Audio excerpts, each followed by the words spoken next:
I've been ill for the last couple of weeks at this point, and yeah, barely done any exercise this week. If you watched the last video, you know the 30 days are up and things didn't quite go to plan.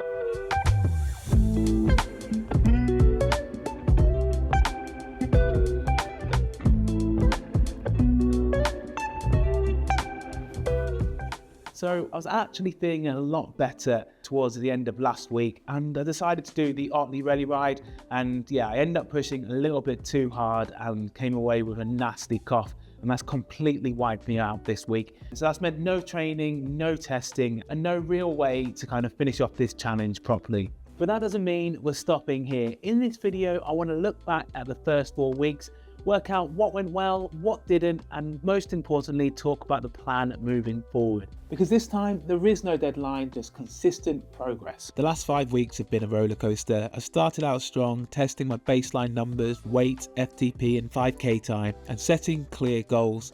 The plan was simple: train hard, eat well, and see how much progress I could make in 30 days. Week 1 was all about setting benchmarks. I did my initial tests, I got into a solid training routine and locked in my nutrition. Everything felt structured and I was motivated to push on. Then week 2 hit and winter threw a curveball. Snow and ice meant every session had to be indoors and I couldn't even get outside for my runs.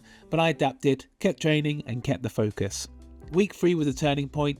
The weather improved and I got back outside and training was feeling really solid. I was building fitness and gaining confidence, ready to push on for the final stretch. Then came week 4 and things started to unravel. I got sick and my training took a hit. So the challenge didn't end the way I wanted, but that doesn't mean the progress I made was wasted. I still built fitness, I learned a lot about my body, and now know exactly what I need to do moving forward. So let's break down what went well and what didn't. What went well? Training consistency, at least for the first few weeks. I stuck to the plan, hit most of my sessions and felt my fitness improving. Even when the weather was bad, I adapted and kept pushing forward. What also worked was getting back into a structured routine. Having a clear goal and a plan to follow helped me stay accountable and motivated. I was also able to dial in my nutrition. I focused on lower carb, higher protein meals, and when I stuck to it, I felt strong and recovered well. I also definitely noticed some clear progress.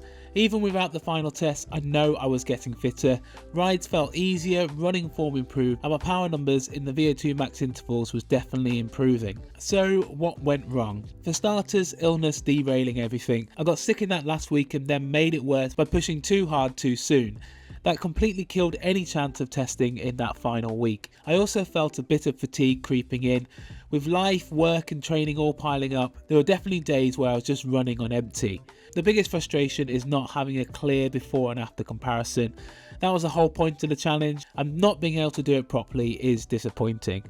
So yeah, it wasn't perfect, but that's just how it goes sometimes. The important thing is what happens next. So the 30-day challenge was a great way to kind of kickstart things, but I don't want to be restricted by deadlines anymore. The focus now is going to be on long-term progress. So yeah, staying consistent, improving my performance and making sure that training is sustainable. But before I do anything, I need to make sure that I'm fully recovered. So yeah, I've taken a few days off completely and I'll probably take the next week or so really easy. No point rushing back and making things worse. I still want to see where my fitness is, so once I'm feeling back and ready, I'll get the FTP and the 5k tests done. The goal now is simple: train smarter, be consistent, and avoid all the mistakes that got me to where I am now. So I might have failed the 30-day challenge, but the journey isn't over. Yeah, thanks for watching. Don't forget to like and subscribe, and I'll see you guys in the next one.